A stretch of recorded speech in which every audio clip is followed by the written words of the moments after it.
Nazareno, sinasamba ka namin, pinipintuho ka namin, aral mo ang aming buhay at kaligtasan.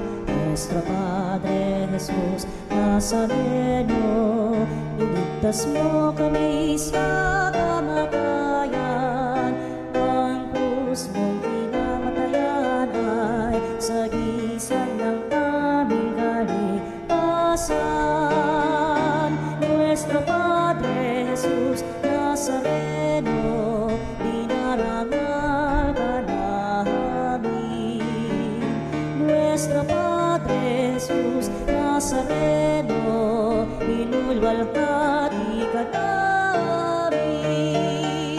Nuestro Padre Jesus Nazareno, inarangal ka namin. Nuestro Padre Jesus Nazareno, binulwalhati ka namin.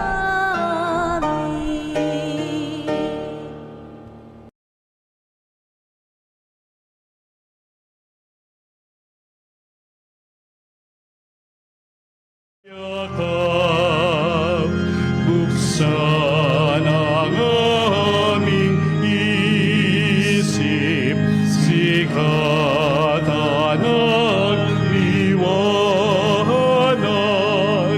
ng pusang matang kilig, tungkuling mabanag. Buksan ang aming palag, sarili maialay, tulungan mong ihanap kami ng bagong malay. Sa ngalan ng Ama at ng Anak at ng Espiritu Santo, Amen. sumainyo ang Panginoon. At sumaiyo rin. Si Jesus ang ilaw ng sanlibutan. Hayaan natin ang kanyang liwanag ang pumawi sa dilim ng ating buhay. Ang ating mga pagkakasala, hingi natin ito ng awa at kapatawaran at huwag na tayong magkasala muli. Inaamin ko sa mga pangyariang Diyos At sa inyo mga kapatid, na lubha ako nagkasala sa isip, sa salita at sa gawa, at sa aking pagkukulang. Kaya isinasamo ko sa mahal na Birheng Maria, sa lahat ng mga anghel at mga banal, at sa inyo mga kapatid, na ako'y ipanalangin sa Panginoong ating Diyos. Kaawaan tayo ng makapangyarihang Diyos, patawarin sa ating mga kasalanan, at patnubayan sa buhay na walang hanggan. Amen. Panginoon, kaawaan mo kami. Panginoon, kaawaan mo kami. Kristo, kaawaan mo kami. Kristo, kaawaan mo kami. Panginoon, kaawaan mo kami. Panginoon, kaawaan mo kami. Manalangin tayo.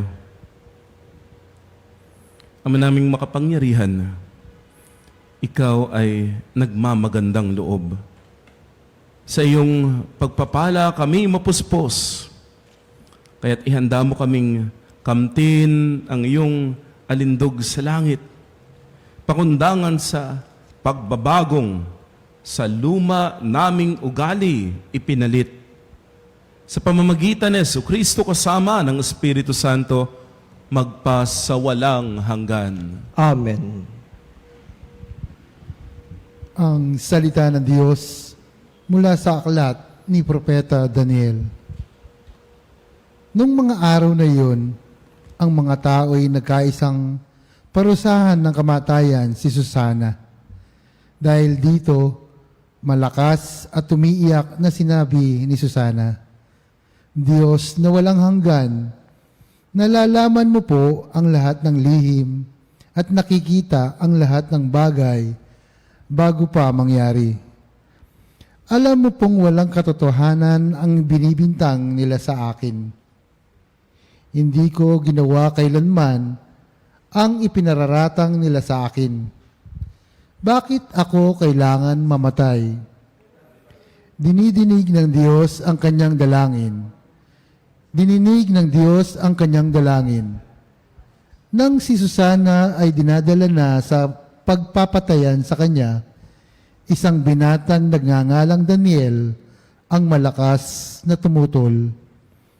Ayokong mapabilang sa magbubuo ng dugo ng babaeng ito, sabi niya. Tinanong siya ng mga tao, ano ang ibig mong sabihin, binata?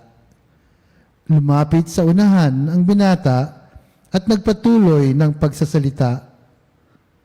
Mga Israelita, hangal ba kayo at tinatulan ninyo ang babaeng ito nang di muna sinisiyasat at maingat na sinaliksik ang katotohanan? Kailangan ulitin ang paglilitis. Walang katotohanan ang katibayang inilahad ng dalawang iyan. Nagdudumaling bumalik ang mga tao. Sinabi ng mga pinuno, Daniel, yamang binigyan ka ng Diyos ng karunungang gaya ng sa isang matanda. Halika at sumama ka sa amin sa paghatol sa usaping ito.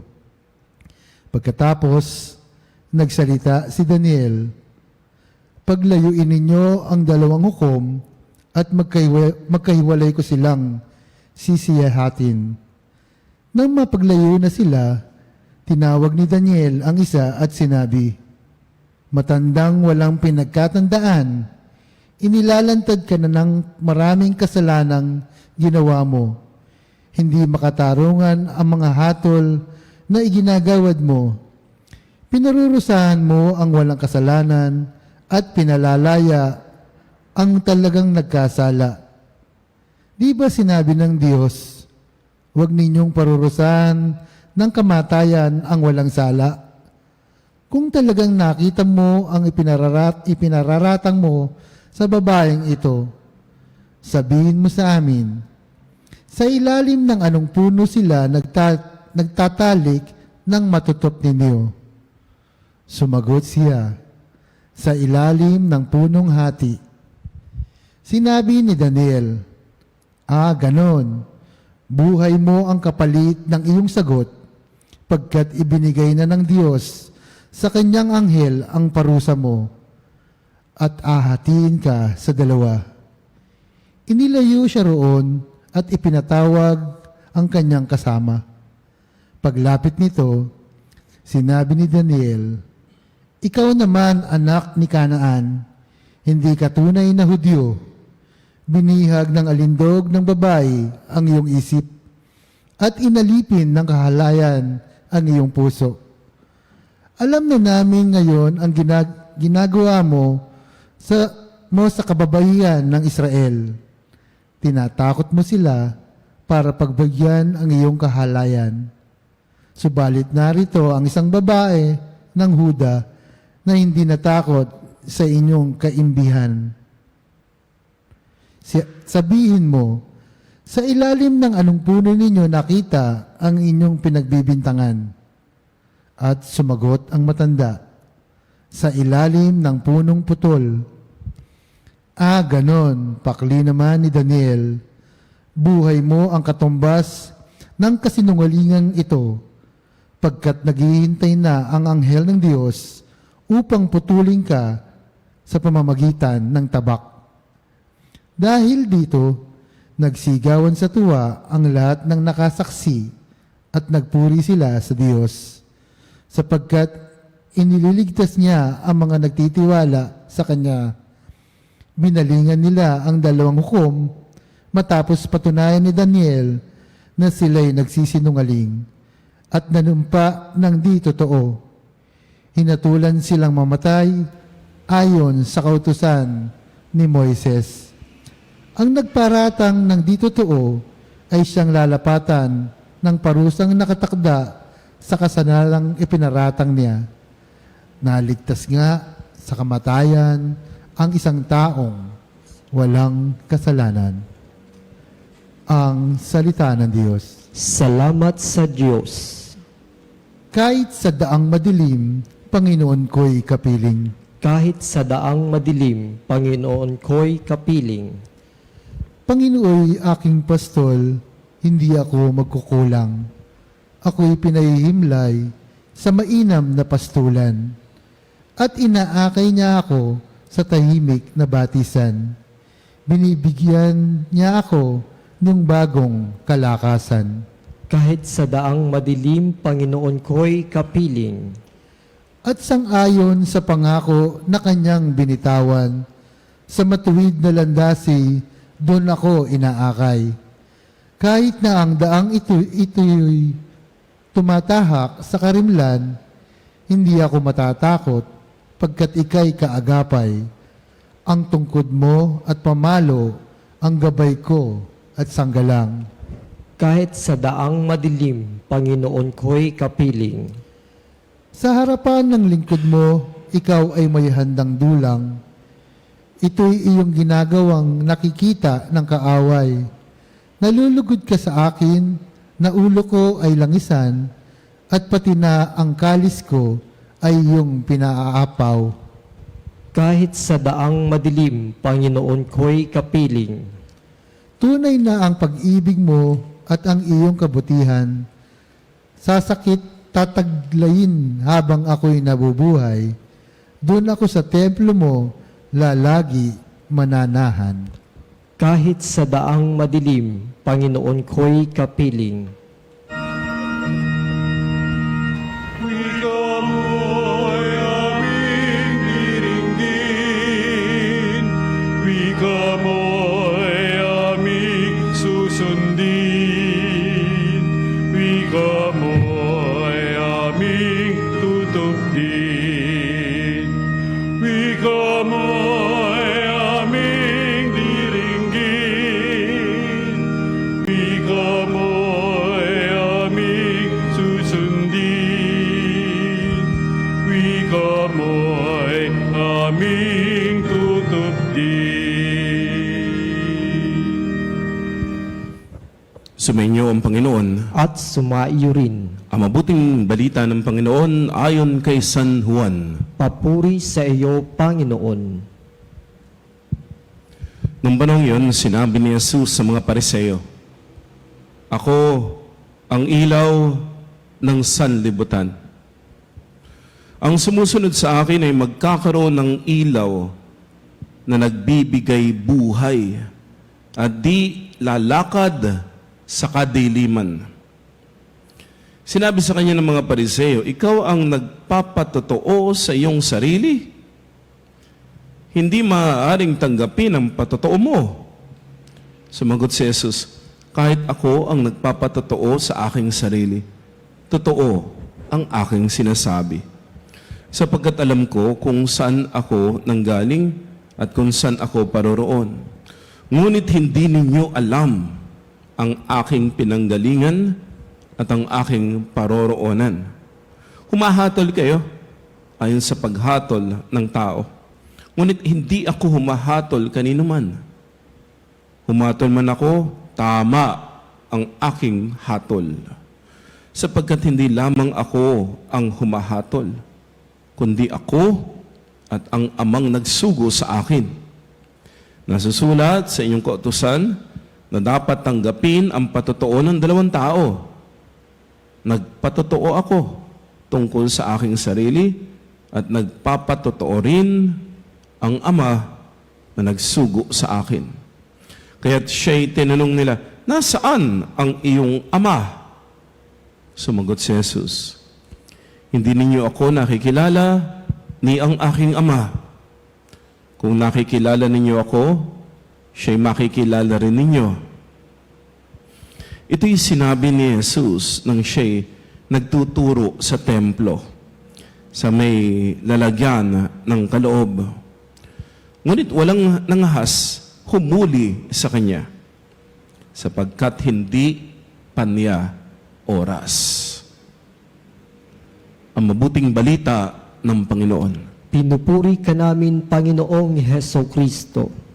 Lunes, ikalibang linggo ng 40 araw na paghanda para sa Pasko ng Pagkabuhay.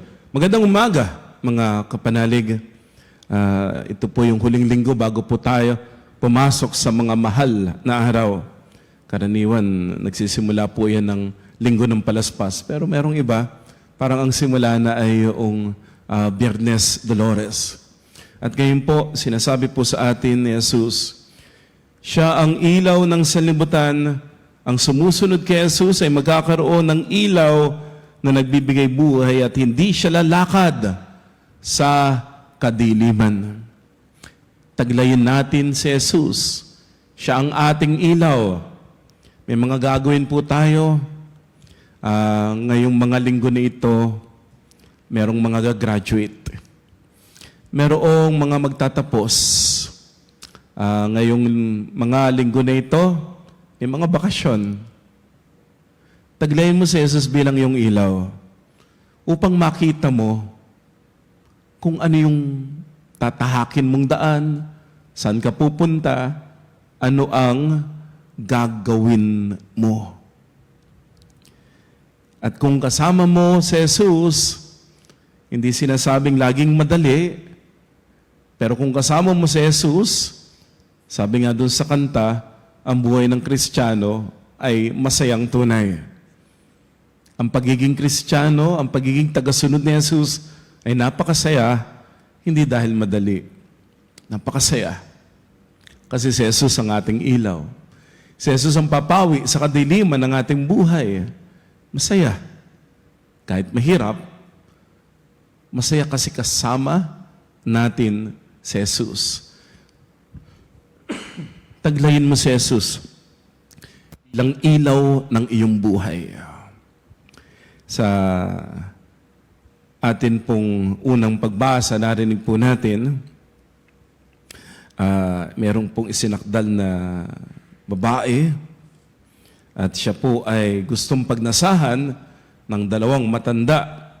Pero sa tulong po ni Daniel, naligtas si Susana at lumabas yung katotohanan.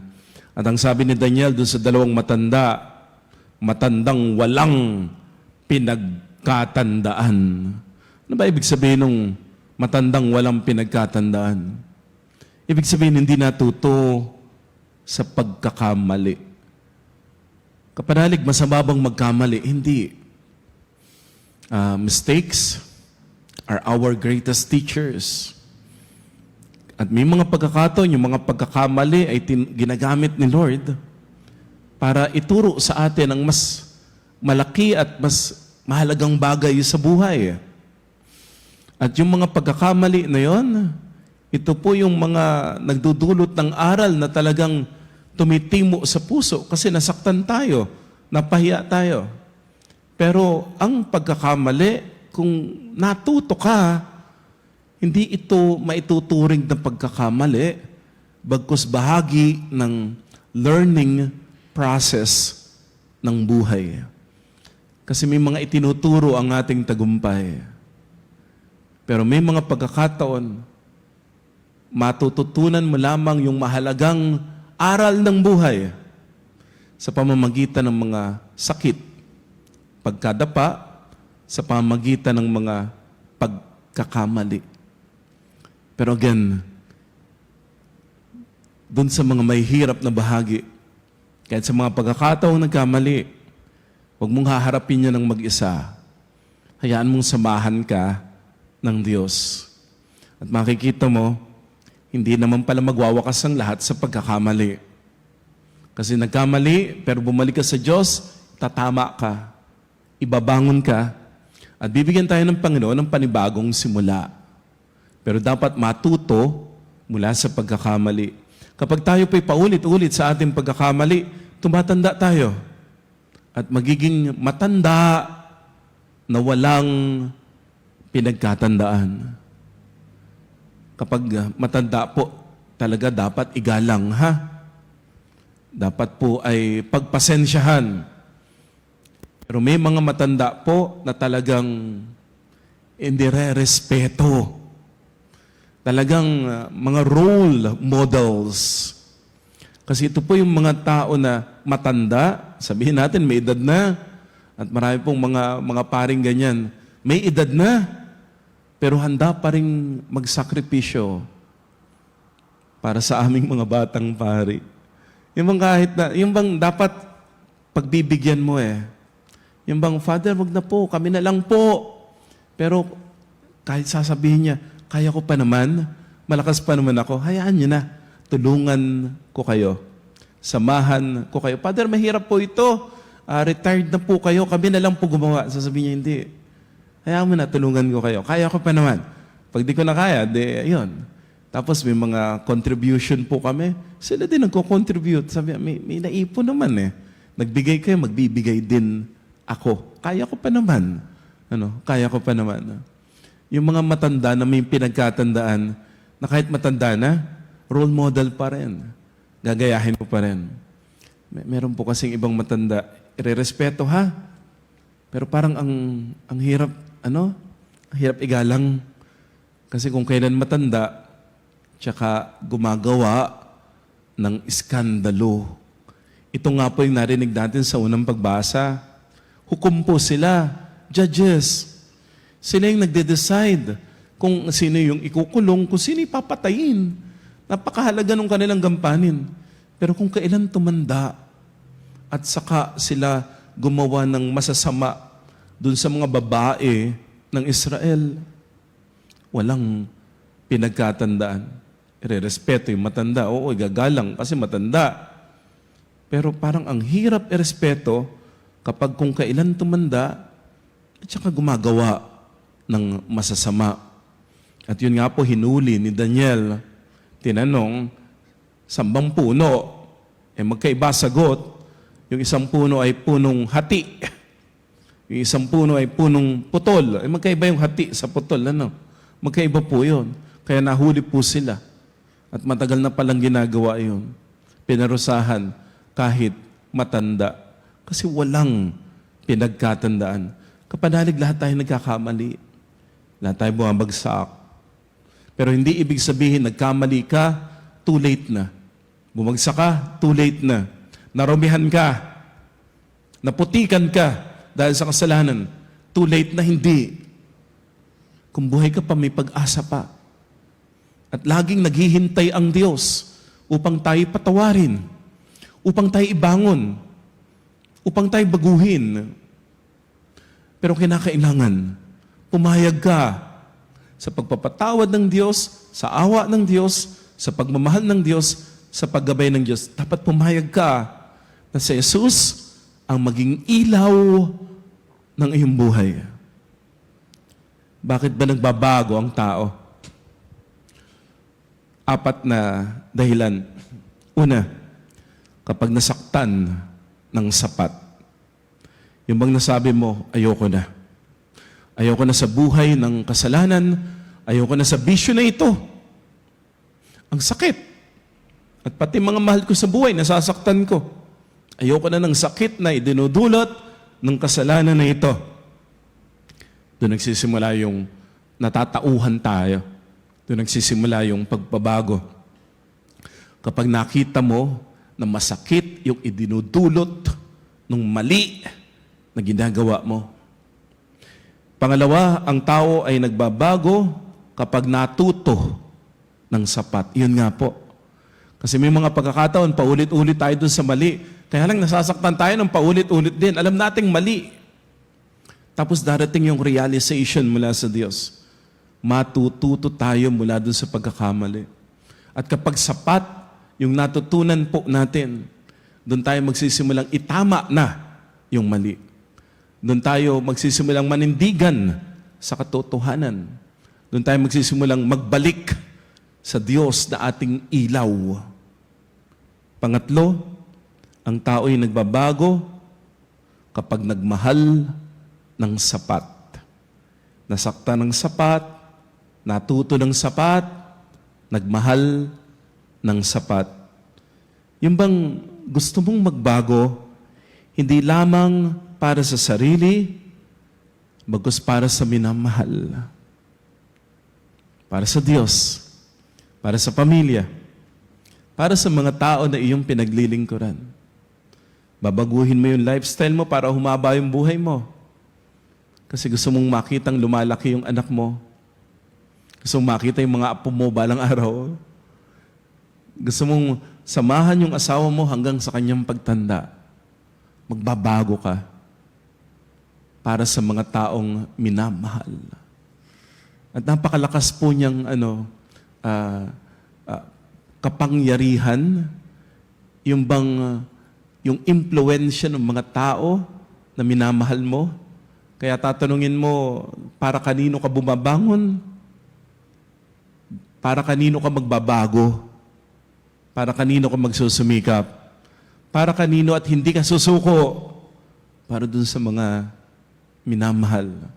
Nagaganap ang pagbabago kapag nagmamahal ng sapat. At pang-apat, nagaganap ang pagbabago kapag pinatawad ng sapat. Yung bang naniniwala tayo na mayroon pang bagong simula. Naku, maririnig po natin yung mga pagbasa na yan sa mga darating na mga mahal na araw. Yung pagpapatawad ng Diyos, yung habag ng Diyos, yung pag-ibig ng Diyos, na hindi pa huli ang lahat. Patatawarin ka pa ng Diyos, kahahabagan ka pa ng Diyos, bibigyan ka pa ng Diyos ng isa pang pagkakataon at oras sa ma-realize po yun. Yung bang patawarin ka ng sapat. Magagawa mong magkaroon ng pag-asa na talikuran yung masama at harapin yung katotohanan, yung panibagong buhay kasama ang Diyos. Na yung bang hindi tayo tumandang walang pinagkatandaan, bagkus tumanda tayo na natututo, nagmamature, lumalalim sa pananampalataya, lumalalim sa pagmamahal. Yung bang meron talaga tayong natututunan at meron talaga tayong pinagkakatandaan. Si Jesus ang liwanag ng sanlibutan. Ang tumatanggap kay Jesus, hindi lalakad ng pag-isa, bagkus magpapatuloy sa buhay ng kasama si Jesus. At kung kasama natin si Jesus, ano man ang dilim, ating malalagpasan dahil taglay natin si Jesus bilang ating ilaw. Amen.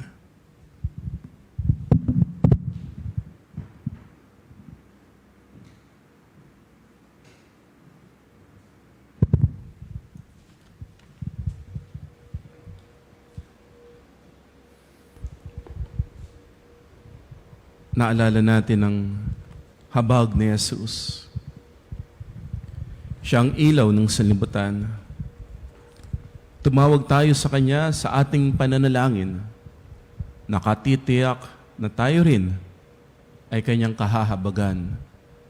Ating itutugon, Panginoon, nagtitiwala kami sa iyo. Panginoon, nagtitiwala kami sa iyo. Ang mga napalayo sa Diyos dahil sa kasalanan, naway makaranas ng mapagmahal na habag ng tagapagligtas. Manalangin tayo sa Panginoon. Panginoon, nagtitiwala kami sa iyo.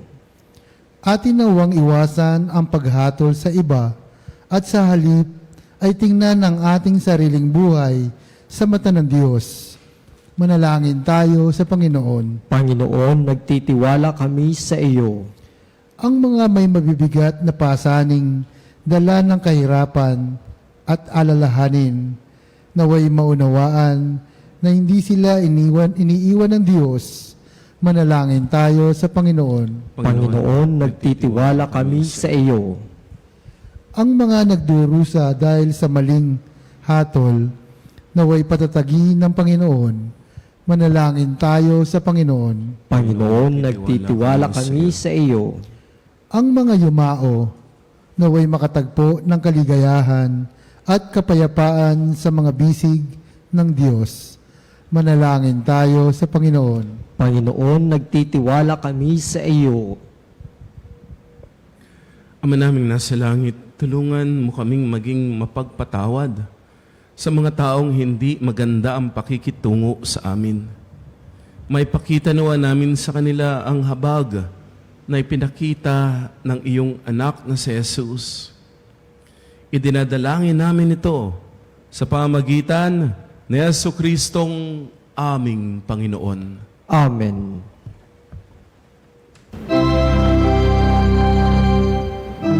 Kunin at tanggapin ang alay na ito, mga biyayang nagmula sa pagpapala mo.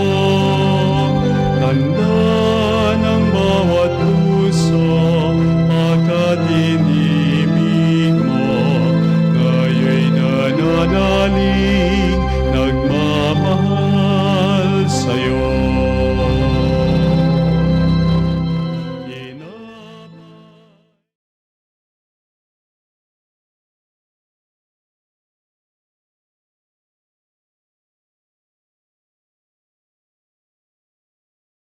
Buhay mo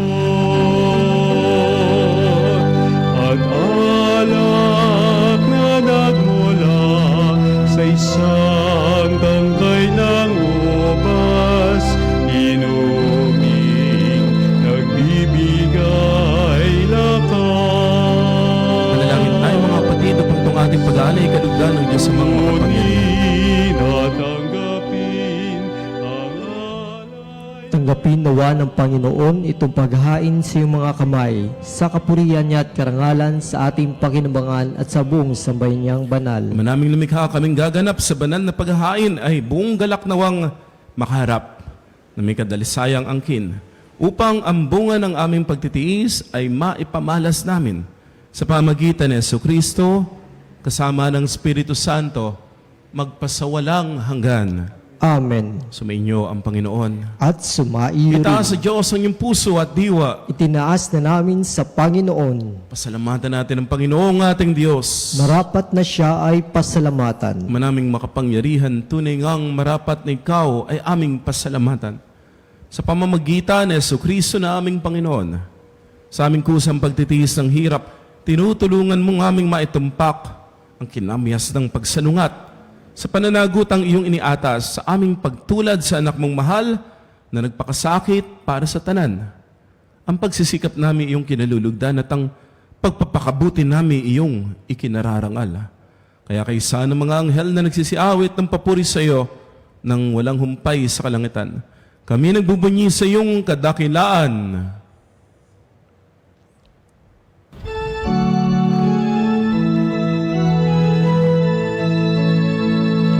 Santo, Santo, Santo, Panginoong Diyos na makapangyarihan, napupuno ang langit at lupa ng kaluwalhatian mo.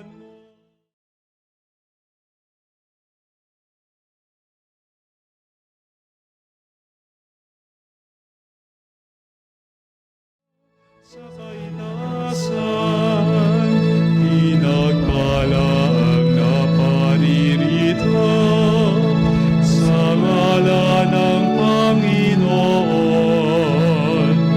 Hosana, Hosana sa kaitaasan, Hosana, Hosana sa kaitaasan. Ama naming banal, ikaw ang bukal ng tanang kabanalan. Kaya't sa pamamagitan ng iyong Espiritu, gawin mong banal ang mga kaloob na ito upang para sa aming maging katawan at dugo ng aming Panginoong Jesucristo. Bago niya pinagtiisan kusang loob na maging handog, hinawakan niya ang tinapay, pinasalamatan kaniya, pinaghati-hati iyon, niabot sa kanyang mga lagad at sinabi, "Tanggapin ninyong lahat ito at kanin. Ito ang aking katawan na yahandog para sa inyo."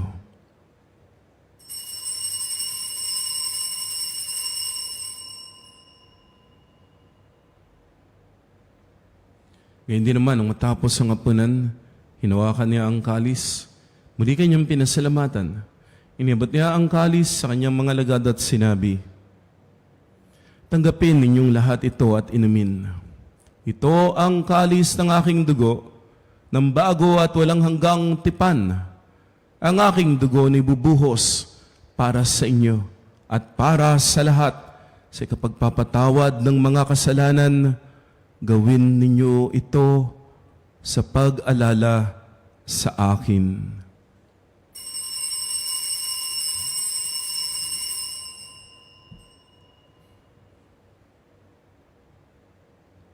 Ang misteryo ng pananampalataya. Si Kristo'y namatay, si Kristo'y nabuhay, si Kristo'y babalik sa wakas ng panahon. Ama, ginagawa namin ngayon ang pag-alaala sa pagkamatay at muling pagkabuhay ng iyong anak. Kaya't inialay namin sa iyo ang tinapay na nagbibigay buhay at ang kalis na nagkakaloob ng kaligtasan. Kami nagpapasalamat dahil yung minarapat na tumayo sa harap mo para maglingkod sa iyo. Sinasama namin kaming magsasalo-salo sa katawat dugo ni Kristo ay mabuklod sa pagkakaisa sa pamamagitan ng Espiritu Santo. Ama, lingapin mo ang iyong simbahang laganap sa buong daigdig. Puspusin mo kami sa pag-ibig.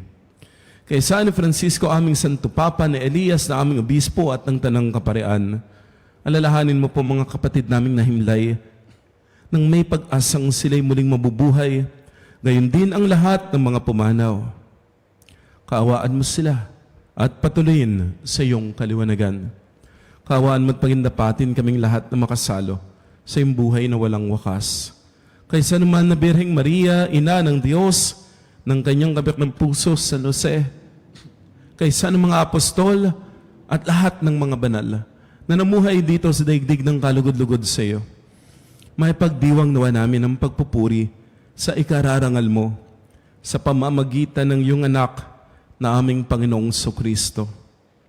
Sa pamamagitan ni Kristo, kasama niya at sa Kanya, lahat ng parangal at papuri ay sa iyo, O Diyos Amang makapangyarihan, kasama ng Espiritu Santo, magpasawalang hanggan. Amen, amen, amen.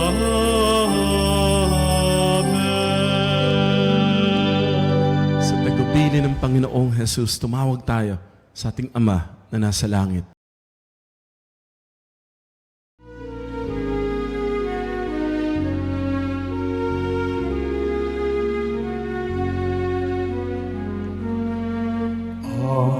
Namin sumasalangit ka, sambahin ang ngalan mo. Mapasa amin ang kaharian mo, sundin ang loob mo dito sa lupa para nang sa langit. Bigyan mo kami ngayon ng aming kakanin sa araw-araw,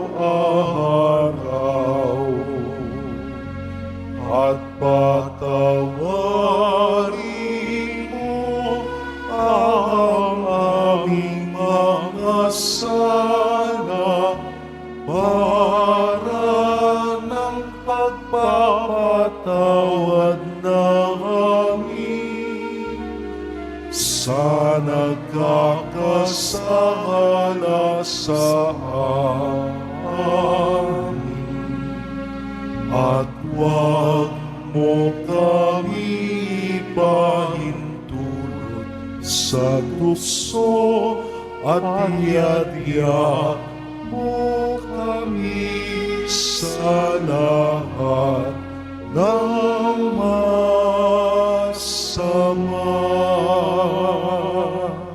Amin kami iyadya sa lahat ng masama pagkalooban ng kapayapaan araw-araw. Ligtas sa kasalanan at ilayo sa lahat ng kapahamakan. Samantalang aming pinananabikan ng dakilang araw ng pagpapahayag ng tagapagligtas naming si Heso Kristo. Sapagkat iyo ang kaharian, kapangyarihan at ang kapurihan magpakailanman. Amen. Panong Kristo, sinabi mo sa iyong mga apostol, kapayapaan ang iniiwan ko sa inyo. Ang aking kapayapaan ang binibigay ko sa inyo. Tunghayan mo ang aming pananampalataya at huwag ang aming pagkakasala. Pagkalooban mo kami ng kapayapaan at pagkakaisa ayon sa iyong kalooban, kasama ng Espiritu Santo, magpasawalang hanggan. Amen. Ang kapayapaan ng Panginoon ay laging sumainyo. At sumaiyo rin. Magbigay ng kapayapaan sa bawat isa. Kapayapaan po, mga kapanalig.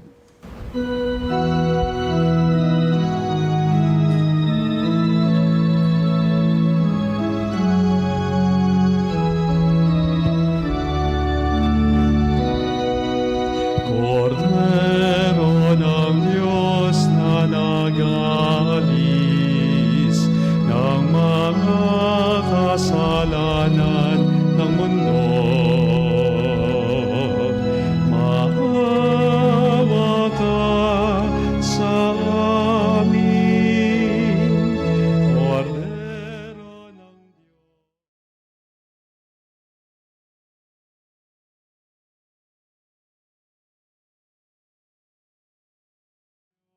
na nag-aalis ng mga kasalanan ng mundo, maawa ka sa amin. Cordero ng Diyos, maawa ka. Cordero ng Diyos na nag-aalis ng mga kasalanan ng mundo,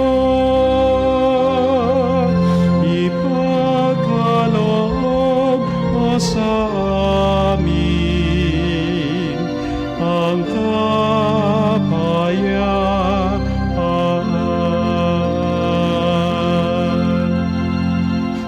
Mga gininghiliw, naririto si Kristo, ang kordero ng Diyos. Siyang nag-aalis sa mga kasalanan ng sanlibutan. Pinagpala tayo, natatanggap kay Jesus sa banal na piging. Panginoon, hindi ako karapat-dapat na magpatuloy sa iyo, ngunit sa isang salita mo lamang ay gagaling na ako.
Panalangin sa karangalan ng Nuestro Padre Jesus Nazareno.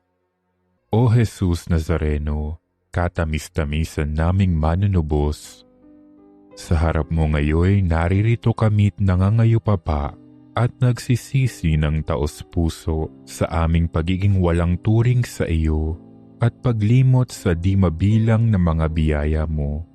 Lalong-lalo na yaong mahalagang biyaya ng pagtutubos. Dinaramdam namin at pinagsisisihang labis, Panginoon ko, ang pagkakasala namin sa iyo.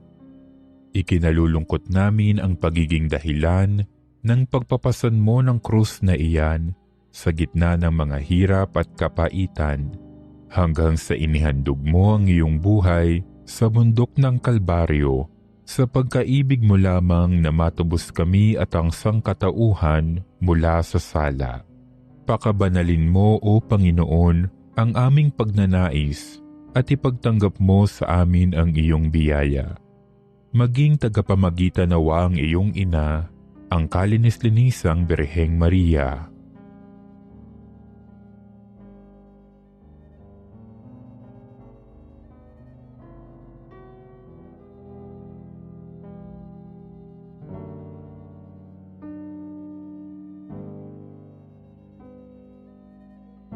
Ama naming makapangyarihan, niloob mong akuin ang iyong anak, ang krus at kamatayan, upang ang sangkatauhan ay matubos at mabuhay.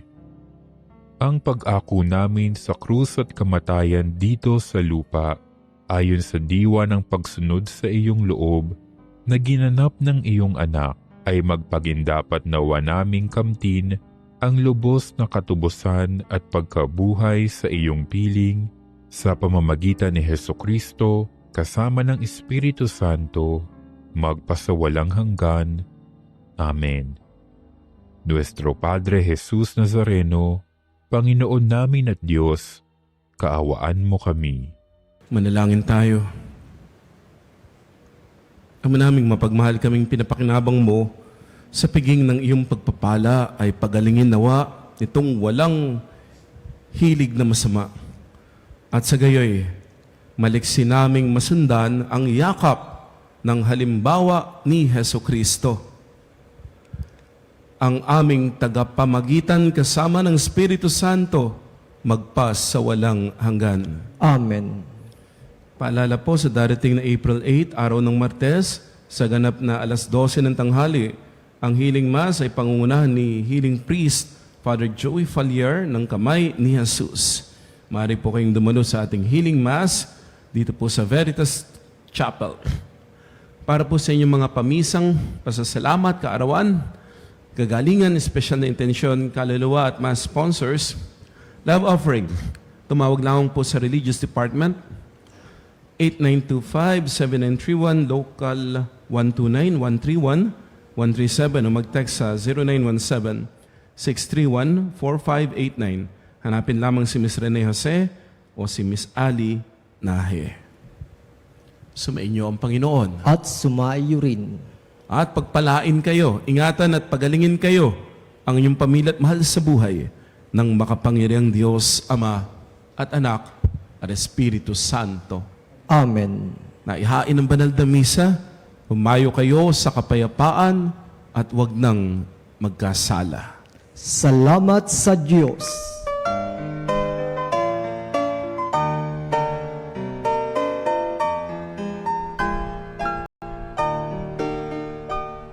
Nuestro Padre Jesus Nazareno, sinasamba ka namin, pinipintuho ka namin, aral mo ang aming buhay at kaligtasan. Nuestro Padre Jesus Nazareno, iligtas mo kami sa kamatayan, ang krus mong pinamatayan ay sagisag ng aming kaligtasan.